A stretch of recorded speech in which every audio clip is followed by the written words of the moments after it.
What's up, guys? It's MB Boxing. I just finished up watching Teofimo Lopez versus Sandor Martin, and this was a 10-rounder in the super lightweight division, and this fight was Saturday, December 10th from Madison Square Garden in New York City, New York, and this fight was broadcasted on ESPN, and in this fight, Teofimo Lopez was able to get a split decision victory over Sandor Martin. So I personally scored this bout 95-94 in favor of Teofimo Lopez. I thought this fight was really, really close and really hard to score, but the three judges scored this bout 95-94 for Sandor Martin, and then 97-92, which is extremely wide for Teofimo Lopez, and then another judge had it 96-93 in favor of Teofimo Lopez, which is also pretty wide considering there was a knockdown in this fight. So just to break this fight down round by round, so the thing is with this fight, in the first round, I gave it to Teofimo Lopez. I thought it was a pretty competitive round, to be 100% honest, but I thought that Lopez just dictated the pace a bit coming forward. However, in the second round, that was the knockdown round, and it was for Sandor Martin, which was very unexpected considering Martin has 13 knockouts and 40 wins. Teofimo Lopez came rushing in. Martin stuck his hands up in preparation, obviously, when Teofimo Lopez was rushing in.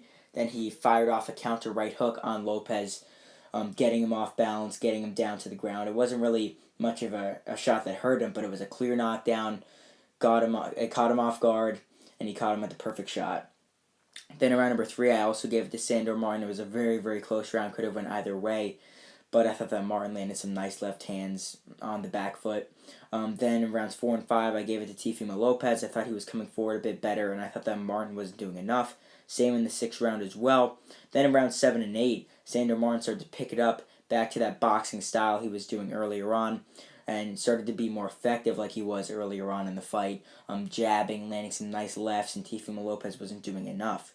But then in rounds 9 and 10, I just edged it to Teofimo Lopez, and I thought that he won both those rounds, but nonetheless, overall, this was a very, very close fight, in my opinion, and definitely could have went either way.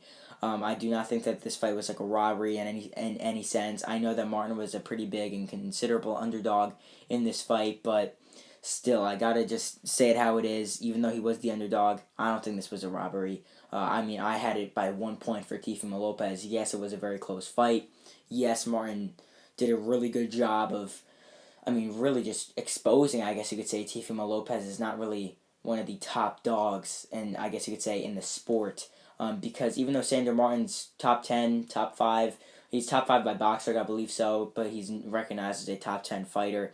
But still, he was Teofimo Lopez. Although I predicted a pretty close unanimous decision for Lopez, I thought that it would have been much more clear of a victory than what happened here, as it was a split decision where Teofimo Lopez got dropped. So, even though it was a good opponent in Sandor Martin, it still, I don't think, was a great look for him overall if he wants to really move on to better things at 140 pounds.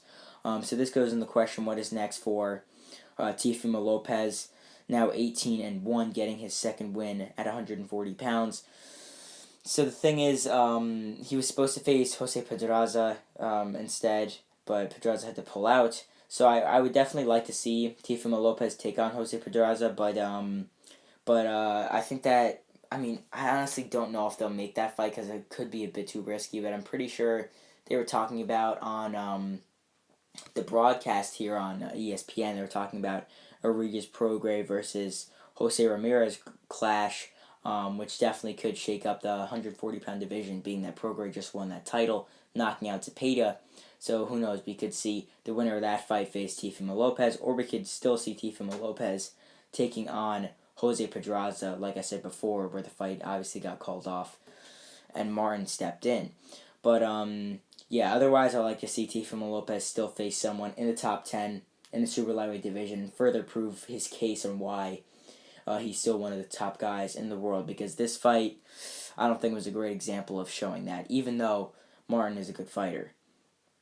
But as for Sandor Martin, losing here for the 3rd time in his career, even though he did lose this fight, he made it very close, dropped Teofimo Lopez, could have won arguably, a very close fight. So, I mean, just actually before I get into what could be next for Sandor Martin, comment down below how you scored it actually, because I'm very interested to see how other people actually had this fight. I didn't really get a chance to look at any other scorecards online or anything or on other YouTube channels, but yeah, for Sandor Martin, I think what could be next for him, I think he'll go back to fighting on the zone, fight some decent level opponents, maybe defend. I believe he might hold the European title right now. I might be incorrect by saying that, but I mean, he's still a game fighter in Europe, one of the top European fighters in the 140-pound division, maybe even the top.